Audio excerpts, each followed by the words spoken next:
সারা পৃথিবীর সবচেয়ে বেশি তেল মুসলমানদের কাছে আছে। সারা পৃথিবীর সবচেয়ে বেশি গ্যাস মুসলমানদের কাছে আছে।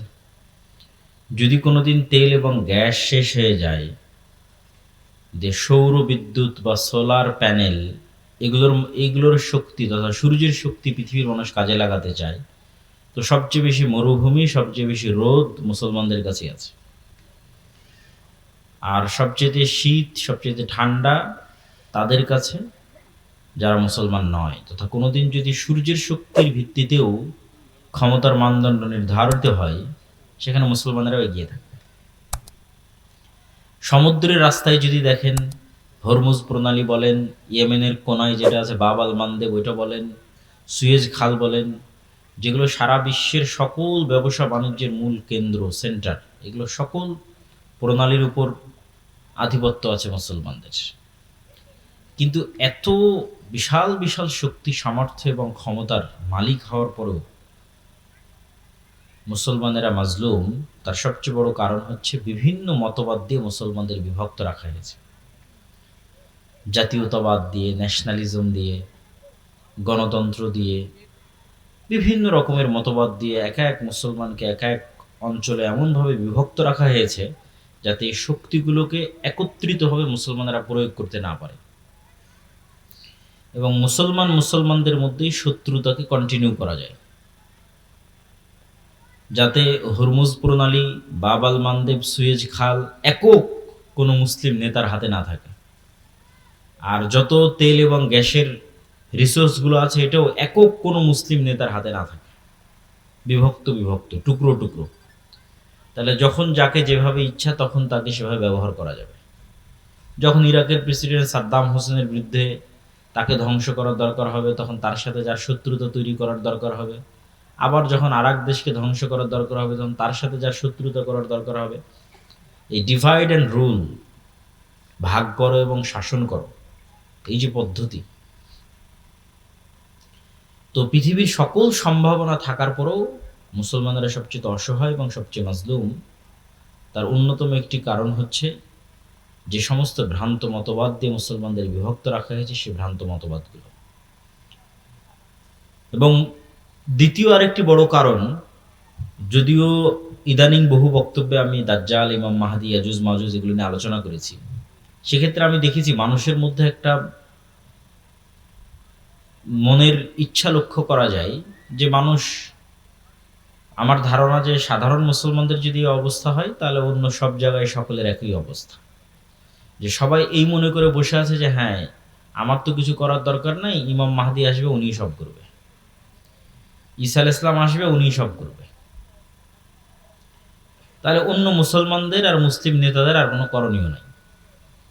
এই চিন্তা যদি সুলতান মোহাম্মদ আল ফাতেহ করতেন, তাহলে উনি মাটির উপর, পাহাড়ের উপর দিয়ে জাহাজ চালাতে পারতেন না। উনি কিন্তু ইস্তাম্বুল বিজয় করার সময় মাটির উপর দিয়ে জাহাজ চালাইছে, পানির উপর দিয়ে নয়। মানে যখন সকল রাস্তা বন্ধ হয়ে গেছে, যখন সবাই হাল ছেড়ে দিয়েছে যে না, এবারও ইস্তাম্বুল বিজয় সম্ভব নয়, ইস্তাম্বুল বিজয় করার জন্য, তুরস্ক বিজয় করার জন্য একদম আল্লাহর নবীর যুগ থেকে সুলতান মোহাম্মদ আল ফাতেহের যুগ পর্যন্ত অসংখ্য মুজাহিদ বাহিনী চেষ্টা করেছে, কেউ পারেনি। কেন? এটা খ্রিস্টানদের সবচেয়ে, যেমন আজকের ইতালির রাজধানী রোম, এরকম বাইজেন্টাইন এম্পায়ারের রাজধানী হচ্ছে তুরস্কের রাজধানী কনস্টান্টিনোপল, কুস্তুনতুনিয়া, ইস্তাম্বুল। এটা বিজয় করা এত সহজ নয়। তো যখন সবাই হাল ছেড়ে দিয়েছে, তখনও সুলতান মোহাম্মদ আল ফাতেহ স্বপ্ন দেখছেন যে না, ইস্তাম্বুল বিজয় সম্ভব। তো যাওয়ার যে কোনো রাস্তা নাই, তবু তাহলে মাটির উপর দিয়ে জাহাজ চলবে। মাটির উপর দিয়ে কেমনে জাহাজ চলবে? তো বলে নিচে কাঠ বিছাও, কাঠের উপর তেল লাগাও, আর তার উপরে জাহাজ উঠাও, তেলের ঘর্ষণে জাহাজ টেনে নিয়ে যাও। তেলের ঘর্ষণে জাহাজ টেনে নিয়ে গিয়ে এমন জায়গায় জাহাজ নামাও যেখানে শত্রু কল্পনাও করেনি যে এখানে জাহাজ নামতে পারে।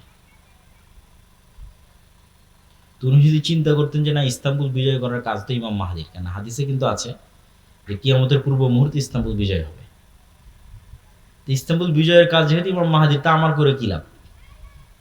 আমার করে তো কোনো লাভ নাই। আর সুলতান সালাহুদ্দিন আইয়ুবী যদি মনে করতেন যে মসজিদে আকসা আমি আর কি করতে বিজয় করবো, এই তো ইমাম মাহদির কাজ।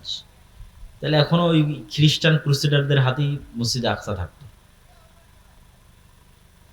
তো রাসূলুল্লাহ সাল্লাল্লাহু আলাইহি ওয়াসাল্লাম আমাদের যে থিওরি শিখিয়েছেন, সেই থিওরিটা হচ্ছে, তোমরা যদি দেখো যে সূর্য পশ্চিম দিকে ঠিকই উঠে গেছে, মানে কিয়ামত হয়ে গেছে, তারপরেও যদি তোমার হাতে একটা গাছের চারা থাকে, তাহলে ওটাকে লাগাও।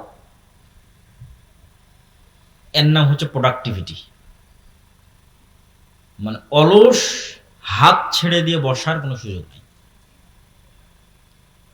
সদা সর্বদা নিজের সময়কে কাজে লাগানো, উঁচু হিম্মত, সৎ সাহস এবং নেতৃত্বের গুণ, এটা কাজে লাগিয়ে সামনের দিকে এগিয়ে যাওয়া। জি না, আপনি হাতের সাথে হাত লাগিয়ে বসে রাখলেন, যেখানে পশ্চিম দিকে সূর্য উঠে গেছে, তখন রাসূল সাল্লাল্লাহু আলাইহি ওয়াসাল্লাম বলতেছে না, তোমার হাতে যদি কোনো বীজ থাকে, চারা থাকে, রোপণ করার মতো করো। মানে শেষ সময় পর্যন্ত আমল বা চেষ্টা অব্যাহত রাখতে হবে। এটাই মুসলমানদের কাজ।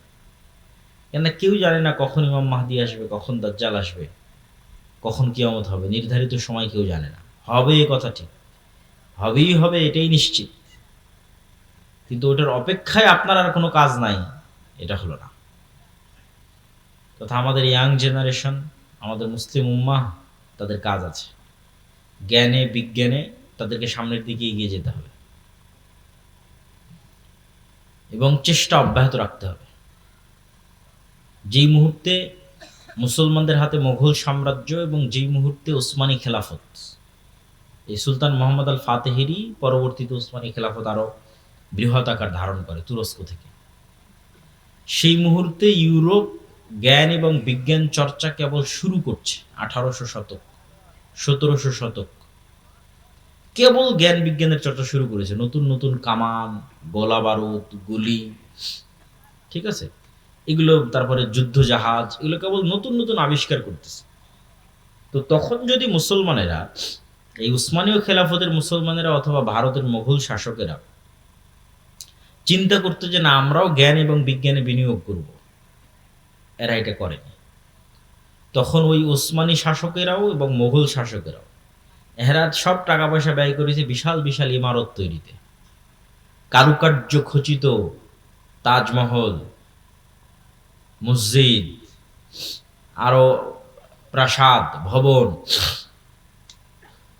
উন্নত উন্নত ইঞ্জিনিয়ারিং, শৈল্পিক কেমনে বিল্ডিং বানানো যায়, এটার পিছনে সব টাকা পয়সা শেষ করে দিয়েছে। তো তাজমহলের পিছনে যা টাকা ব্যয় করেছে, ওই টাকা যদি ভারতের মুসলমানদের সন্তানদের জ্ঞানের পিছনে ব্যয় করা হতো, তাহলে হয়তো মুঘল সাম্রাজ্যের পতন নাও হতে পারতো। আল্লাহু আলাম, আল্লাহ ভালো জানে। হয়তো যখন ব্রিটিশরা এই দেশে এসেছিল, তখন হয়তো তাদের মতো শক্তি সামর্থ্য মুসলমানদেরও থাকতো লড়াই করার মতো। তো একই অবস্থা আজকে মুসলমানদের বিরাজ করছে। এই যে মুসলমানদের তেল আছে, গ্যাস আছে, টাকা পয়সা আছে, রিসোর্স আছে, সমুদ্রের প্রণালী আছে, কিন্তু এই টাকা পয়সাগুলো মুসলমানরা কি করতেছে? বিশাল বিশাল উঁচু উঁচু বিল্ডিং, পর্যটন খাত, যে আমরা পর্যটন খাতকে উন্নত করব, পর্যটন খাতের পিছনে ব্যয় করব, মানুষ আসবে ঘুরতে, এখান থেকে আমরা ইনকাম করব। এই যেটার পিছনে ব্যয়, জ্ঞান এবং বিজ্ঞান শিখার পিছনে কোনো ব্যয় আছে, কিন্তু ওই মাপের ব্যয় নাই যে না, আমার মূল টার্গেট জ্ঞান বিজ্ঞান। তো কিরকম ভয়াবহ পরিস্থিতির মুখোমুখি হতে পারে মুসলমানেরা, তা তো চোখের সামনেই দেখা যাচ্ছে। তো এই জন্য আমাদেরও নিজ নিজ সাধ্যের জায়গা থেকে যে না, হ্যাঁ, আমি আমার জায়গা থেকে কি করতে পারি, আমাদেরকেও আমাদের জায়গা থেকে দুটো কাজ করতে হবে। সৎ নেতৃত্ব কিভাবে তৈরি হবে তার প্র্যাকটিস, জ্ঞান এবং বিজ্ঞানে কিভাবে আমরা সামনের দিকে এগিয়ে যাব তার চেষ্টা। আমাদের বিশ্ববিদ্যালয়গুলোর অবস্থা আরো শোচনীয়। আরব বলেন, পারস্য বলেন, তারা মোটামুটি তাও কিছু আছে, আমাদের দেশে তাও না। এখানে অতটুকুও নাই, এখানে শুধু চেতনা বিক্রি হয়, সভাপতি আর সহসভাপতি পদ বিক্রি হয়, আর দলীয় এবং ছাত্র রাজনীতি এবং অস্ত্র, মারামারি, গন্ডগোল, এটাই শেখানো হয়।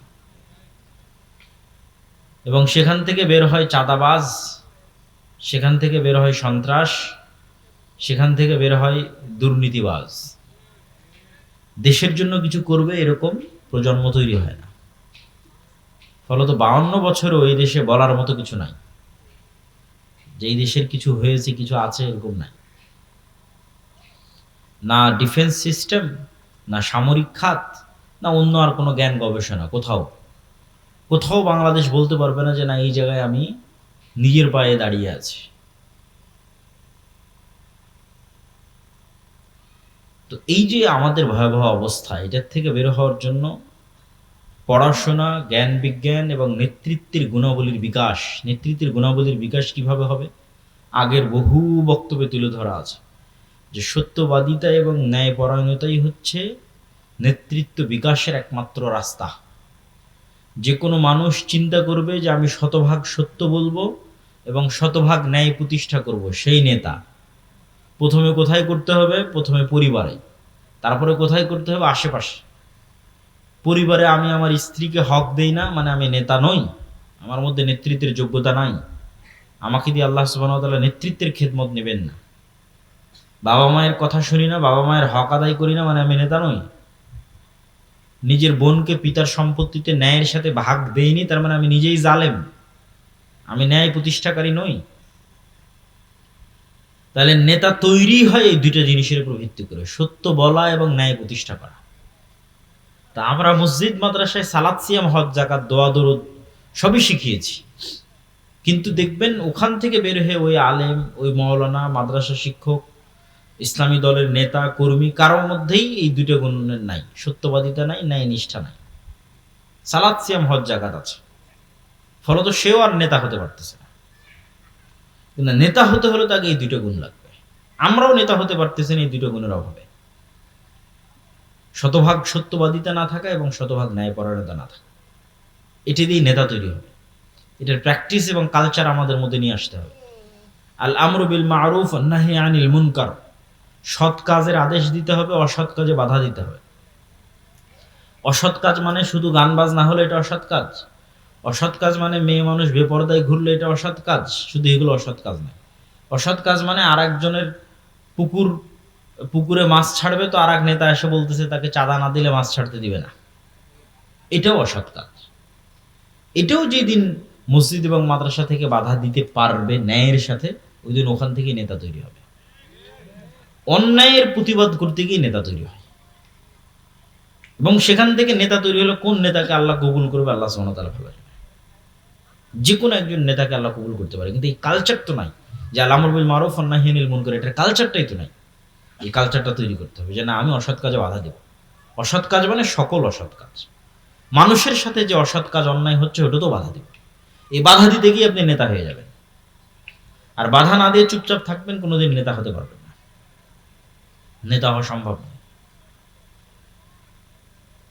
আর জ্ঞান এবং বিজ্ঞানের ক্ষেত্রে অন্তত ন্যূনতম আমাদের যে মসজিদগুলো আছে, এই মসজিদগুলোকে তো আমরা অন্তত জ্ঞানের কেন্দ্র তৈরি করতে পারি। ইসলামে মসজিদ শুধুমাত্র 5 ওয়াক্ত সালাতের জন্য তারপর বন্ধ, এরকম ইতিহাস নাই। রাসূল সাল্লাল্লাহু আলাইহি ওয়াসাল্লামের যুগেও ছিল না, তার আগেও ছিল না। ইসলামে মসজিদই হচ্ছে সোশ্যাল কালচারাল সেন্টার, এবং এটা আমি আরো ভালোভাবে ফিল করেছি।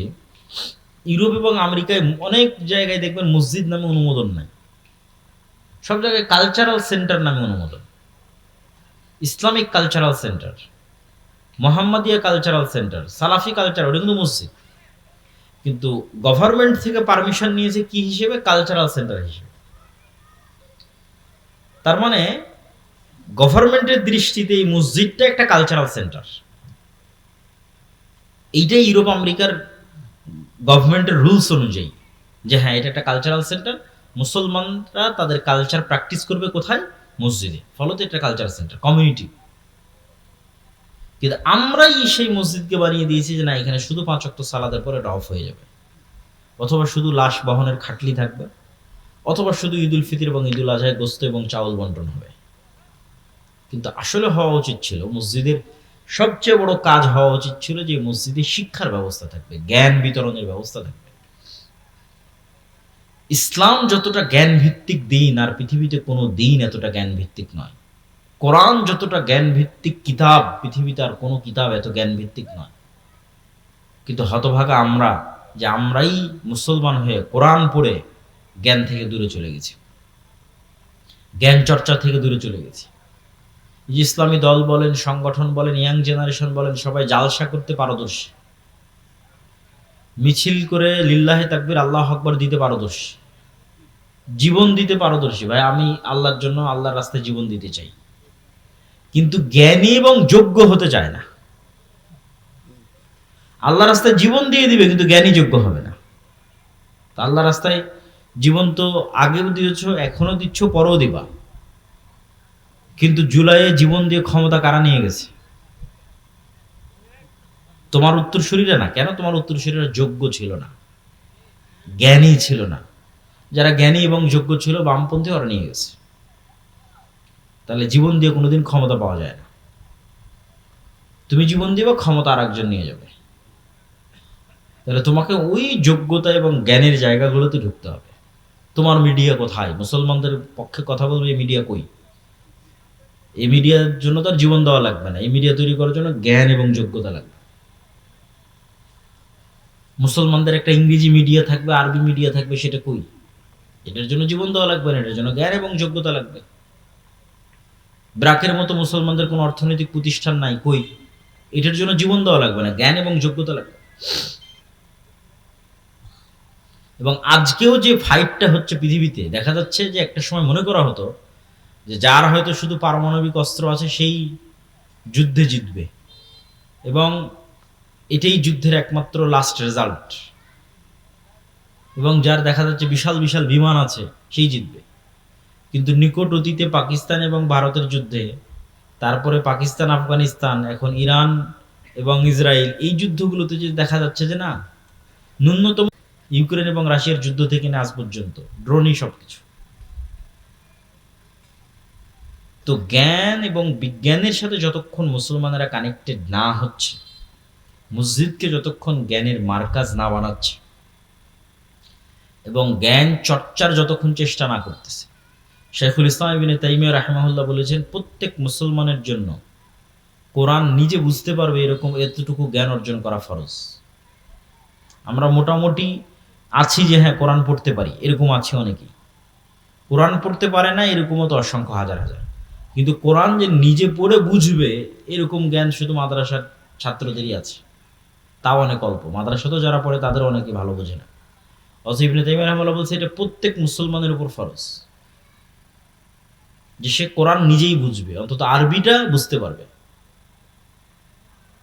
নাহলে তো পরিবর্তন হবে না। পরিবর্তন হওয়ার জন্যই আল্লাহ কোরআন দিয়েছে, আপনার অন্তরে প্রভাব বিস্তার করার জন্যই আল্লাহ সুবহানাহু ওয়া তাআলা কোরআন দিয়েছে। এটা যদি আপনি যতক্ষণ নিজে ফিল এবং অনুভব না করতে পারবেন, আপনি হেদায়েতের রাস্তা পাবেন না।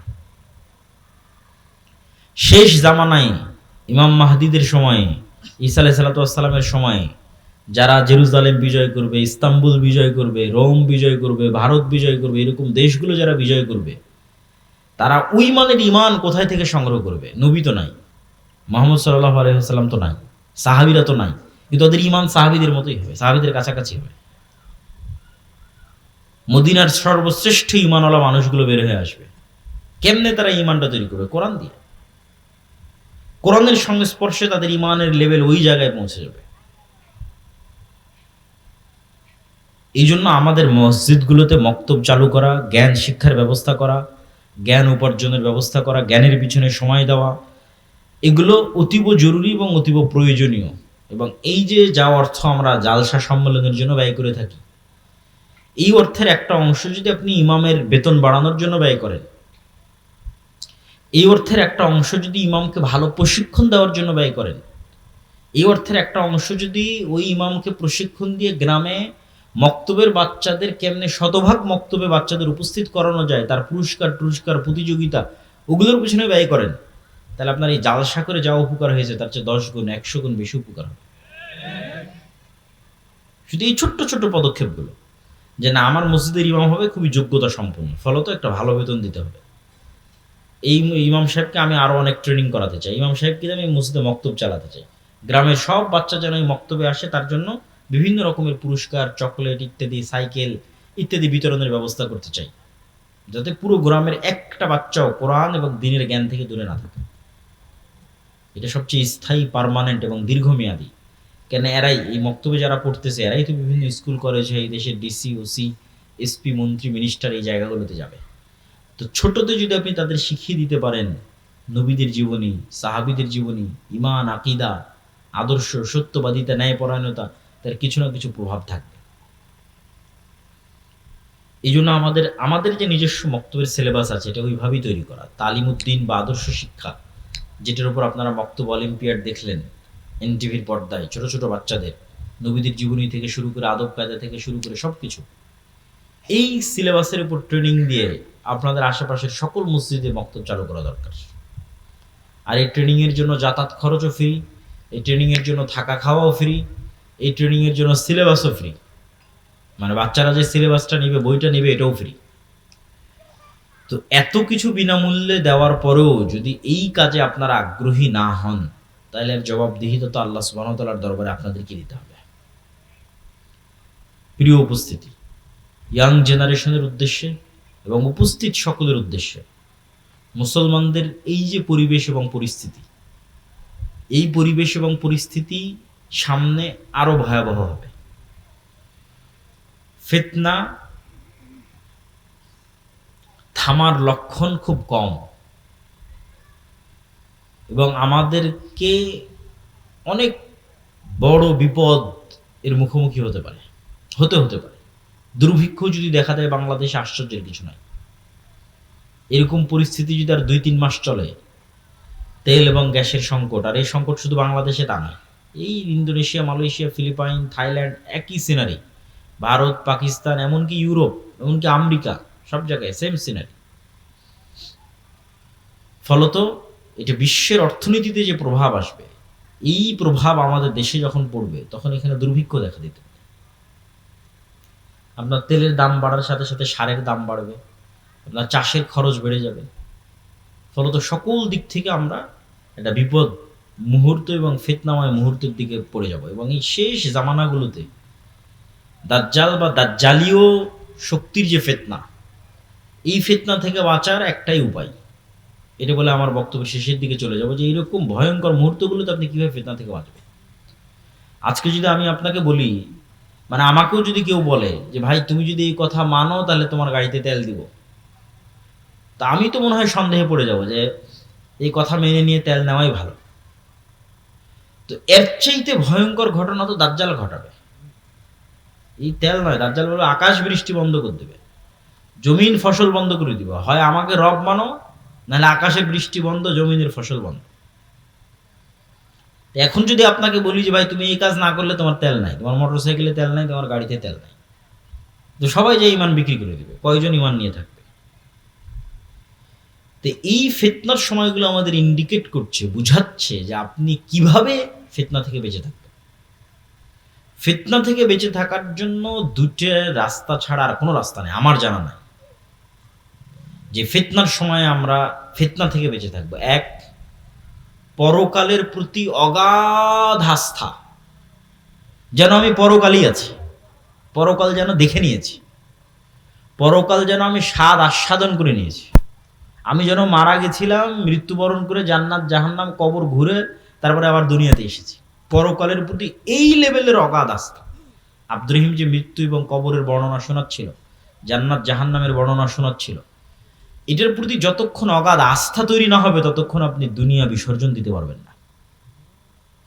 দুনিয়া তখনই বিসর্জন দিতে পারবেন যখন জান্নাতে আপনার জায়গাটা দেখতে পাবেন, যে হ্যাঁ জান্নাত হচ্ছে আসল জীবন। ওমাল হায়াতুদ দুনিয়া ইল্লা লাইবুন ওয়া লাহু, দুনিয়া তো খেল তামাশা মাত্র। ওমা ইনদাল্লাহ খায়রুম ওয়া বাক, আল্লাহর নিকটে যা আছে ওটাই উত্তম এবং ওটাই চিরস্থায়ী, তথা পরকাল। এই পরকাল দেখতে পাওয়ার কারণে আসহাবুল উখদুদের সম্ভব হয়েছিল আগুনে ঢুকে যাওয়া। সূরা বুরুজের মধ্যে আসসামা ইযাতিল বুরুজ আল ইয়াউমিল মাউউদ ওয়া শাহিদু ওয়া মাশহুদ কুতিলা আসহাবুল উখদুদ, যে তাদের বলা হলো হয় ঈমান ছাড়ো না হয় আগুনে ঢোকো। তো ওরা আগুনে ঢুকে গেছে। তো কেমনে সম্ভব যে আপনি আগুনের মধ্যে স্বেচ্ছায় ঢুকে জ্বলে পুড়ে যাবেন? তখনই সম্ভব যখন আপনি আগুনের মধ্যে জান্নাত দেখতে পাবেন। আর ওই আগুন থেকে পিছনে যখন জাহান্নাম দেখতে পাবেন, যে আমি যদি আগুনে না ঢুকি, ইমান ত্যাগ করি, তাহলে পিছনে আমার বাড়ি ঘরে আসলে জাহান্নামের আগুন অপেক্ষা করছে। এটা যখন আপনি স্বচক্ষে দেখতে পাবেন যে এই সামনে যে আগুন জ্বলতেছে এটা তো জান্নাত, তখন ঢুকে যাবেন। এই সেম ঘটনা দাজ্জাল ঘটাবে, বলবে দাজ্জালের জান্নাত জাহান্নাম, দাজ্জালের জাহান্নাম জান্নাত। পরকালের প্রতি অগাধ আস্থা ছাড়া আপনি ইমান বাঁচাতে পারবেন না। সামান্য কিছুর বিনিময়ে ইমান বিক্রি করে দেবেন, 1 টাকা অবৈধ 1 টাকার লোভে, সামান্য অর্থের লোভে, সামান্য ফসলের লোভে, সামান্য খাবারের লোভে। আর যখন আপনি মাটি কামড়ে পড়ে থাকবেন যে না খেয়ে মরে যাব, কিন্তু ইমানের উপর মারা যাব, কেন এটাই আলটিমেট সফলতা, সর্বোচ্চ সফলতা। ইমানের উপর মরতে পারা, এটাই সফলতা। দুনিয়া অর্জন করা সফলতা নয়। তাহলে পরকালের উপর অগাধ আস্থা ছাড়া শেষ জামানার ফিতনা থেকে বাঁচা সম্ভব নয়। 2, আল্লাহর ক্ষমতা এবং শক্তি সম্পর্কে জ্ঞান অর্জন। আল্লাহর ক্ষমতা, শক্তি, সাহায্য, তাওহীদ, এগুলো দিয়ে কোরআন পরিপূর্ণ। 3, সালাতের উপর অটল থাকা। তাওহীদ কত গুরুত্বপূর্ণ যে ইব্রাহিম আলাইহিস সালাতু ওয়াস সালাম আল্লাহ সুবহানাহু ওয়া তাআলার নিকটে দোয়া করছেন, রব্বি জাআল হাযাল বালাদা আমিনাও ওয়াজনুবনি ওয়া বানিয়া আন না'বুদাল আসনাম। হে আল্লাহ, এই মক্কা শহরকে নিরাপদ করে দেন, আর আমার পরবর্তী বংশধর যেন কেউ মূর্তি পূজক না হয়, মানে শিরক না করে। আরো একটা দোয়া কি করছেন, রব্বি জাআলনি মুকিমাস সালাহ ওয়া মিন যুররিয়াতি। আল্লাহ, আমি যেন কোনোদিন বেনামাজি না হই, আমার পরবর্তী বংশধর যেন বেনামাজি না হয়। তাহলে পরকালের উপর অগাধ আস্থা, আল্লাহর উপর ঈমান এবং সালাত, এই 3টে জিনিস যদি মুসলমান মজবুত ভাবে আঁকড়ে ধরে থাকে, তাহলে পৃথিবীর কোনো শক্তি মুসলমানদের পরাজিত করতে পারবে না। পরাজিত করতে না পারা মানে এই নয় যে আপনাকে ক্ষমতার থেকে ফেলে দিল। পরাজিত করতে না পারা মানে আপনার ঈমান কিনতে পারেন, এটাই পরাজিত না করা। কেননা দাজ্জাল যখন আসবে, সব ক্ষমতা তো দাজ্জাল নিয়েই নিবে। তাহলে কি মুমিনরা পরাজিত হয়ে গেল? সব ক্ষমতা যে দাজ্জাল নিয়ে নিল, তো মুমিনরা পরাজিত হয়ে গেল? আল্লাহর নবী বলছেন, শামের আকাবা, শামের গিরিপথের মধ্যে একদল মুসলমান অপেক্ষা করবে, যারা ক্ষুধার তাড়নায় তাদের ধনুক পর্যন্ত জ্বালিয়ে খাবে। দাজ্জালের ফিতনার সময় কোনো খাবার থাকবে না। তো ওই মুমিন মুসলমানেরা পরাজিত না, ওর ঈমান যে দাজ্জাল কিনে নিতে পারেনি, এটাই হলো ওদের সফলতা। ওরা বিজয়ী, দাজ্জাল পরাজিত। তা আপনি সালাতের উপর অটল আছেন, ঈমানের উপর অটল আছেন, এবং পরকাল দেখতে পাচ্ছেন, এবং পরকালের কারণে দুনিয়ার যে কোনো কিছু আপনি বিসর্জন দিতে পারেন জান্নাতের জন্য। এটার উপর যতক্ষণ অটল থাকতে পারবেন, ততক্ষণ আপনি ফিতনা মুক্ত থাকবেন, ফিতনা যত বড়ই হোক, শেষ জামানার ফিতনা হোক আর শুরুর জামানার ফিতনা হোক। কেননা মৃত্যু মুসলমানদের কাছে একটি কাঙ্ক্ষিত বিষয়। মৃত্যু মুসলমানদের কাছে অকাল নয়, মৃত্যু মুসলমানদের কাছে ভীতির নয়, মৃত্যু মুসলমানদের কাছে ছটপট করে বাঁচার জন্য নয়। মৃত্যু মুসলমানদের কাছে অগ্রিম প্রস্তুতি, মরা ব্যর্থতা নয়। যারা 200 মানুষ মারা গেল, 5000 মানুষ মারা গেল, 72,000 মানুষ গাজায় মারা গেছে, এটা ব্যর্থতা নয়। মরার জন্যই তো পৃথিবীতে আসা হয়েছে। পৃথিবীতে তো আমরা এসেইছি মরার জন্য। যদি মরা এতই ভয়ঙ্কর ভয়াবহ কিছু হতো, তাহলে সাহাবীরা আর জিহাদ করতেন না, রাসূল সাল্লাল্লাহু আলাইহি ওয়াসাল্লাম আর জিহাদ করতেন না, যুদ্ধ করতেন না, শহীদ হতেন না। যুদ্ধ অবতীর্ণই হয়েছে শহীদ হওয়ার জন্য। তাহলে মৃত্যু অত্যন্ত স্বাভাবিক এবং অতিকাঙ্ক্ষিত একটি বিষয়, যদি সেটি নাফসে মুতমাইন্না হয়। ইরজিই ইলা রাব্বিকি রাযিয়াতাম মারজিয়া, যে প্রস্তুত আল্লাহর সাথে সাক্ষাতের জন্য, যে প্রস্তুত আল্লাহর কাছে ফিরে যাওয়ার জন্য। অর্থ এটাই আনন্দ যে সে মৃত্যুবরণ করবে, এটাই তো আনন্দ।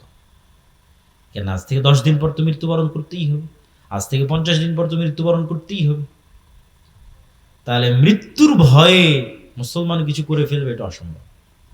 বরং মুসলমান মৃত্যুকেই আলিঙ্গন করবে, কিন্তু তার ঈমান, তার সালাত, তার পরকালের প্রতি বিশ্বাস, এগুলো বিসর্জন দিবে না, এটাই শান্তি। এই জন্য 1 টাকাও অবৈধ অর্থের প্রতি লোভ থাকা যাবে না। আপনার যদি 1 টাকা অবৈধ অর্থের প্রতি লোভ থাকে, আপনি পৃথিবীর এই ফিতনা থেকে বাঁচতে পারবেন না। দাজ্জালের ফিতনা থেকে বাঁচা আপনার পক্ষে সম্ভব নয়। কেন আপনি ওই 1 টাকা অবৈধভাবে উপার্জন করেছেন, মানে আপনি 1 টাকার কাছে বিক্রি হয়ে যাবেন। এই জন্য আপনি 1 টাকা অবৈধভাবে উপার্জন করেছেন। তাহলে ওই 1 টাকা আপনাকে দাজ্জাল দিলে আপনি ওটাও নেবেন, যে ঠিক আছে তোমারটাই নেই, কেন আমার 1 টাকার দরকার। আর যদি আপনি শতভাগ হালালের উপর টিকে থাকতে পারেন, তাহলে বোঝা যাবে যে হ্যাঁ, ইমান নিয়ে ফাইট করার মতো ইমান, এই পৃথিবীতে ইমান নিয়ে ফাইট করার মতো ইমান আপনার আছে, যে আপনি শতভাগ হালালের উপর টিকে আছেন এবং হারামের ফাঁদে পা দেননি। তা আমি আমার বক্তব্য দীর্ঘায়িত করতে চাচ্ছি না। এই সংক্ষিপ্ত আপনাদের জন্য উপদেশ এবং নাসিহার সারমর্ম কি? এই সংক্ষিপ্ত উপদেশ এবং নাসিহার সারমর্ম হচ্ছে, মুসলমানদের জ্ঞান এবং বিজ্ঞানে সামনের দিকে এগিয়ে যেতে হবে, মসজিদগুলোকে জ্ঞানের মারকাজ বানাতে হবে এবং মসজিদ ভিত্তিক দিন চর্চার চেষ্টা করতে হবে, নেতৃত্বের কালচার তৈরি করতে হবে, আমর বিল মারুফ ওয়ান নাহি আনিল মুনকার, সৎ কাজের আদেশ, অসৎ কাজে বাধা দিতে হবে। অসৎ কাজ মানে সকল ধরনের অসৎ কাজ, নেতা মানে ন্যায়পরায়ণ সত্যবাদী, এটা হওয়ার কালচার তৈরি করতে হবে। আর শেষ জামানার ফিতনা থেকে বাঁচার জন্য ঈমান, সালাত এবং পরকালের প্রতি অগাধ আস্থা, এই বিশ্বাসগুলো নিয়ে আমাদের পৃথিবী থেকে বিদায় নেওয়ার চেষ্টা করতে হবে। আল্লাহ সুবহানাহু ওয়া তাআলা আমাদের তৌফিক দান করুক, আল্লাহুম্মা আমিন। আপনাদের যদি কোনো প্রশ্ন থাকে, আমি সেই প্রশ্নগুলোর উত্তর দেওয়ার চেষ্টা করব ইনশাআল্লাহ। রাত এই জন্য গভীর করলাম না যে ফজরের সালাতে সবাইকে ওঠার চেষ্টা করতে হবে, বলেন ইনশাআল্লাহ। ঈসা আলাইহিস সালাতু ওয়াস সালাম ফজরের সালাতে অবতীর্ণ হবে, তো যে ফজরের সালাতে থাকবে না, সম্ভব নয় ঈসা আলাইহিস সালামের সাথে সঙ্গী হওয়ার।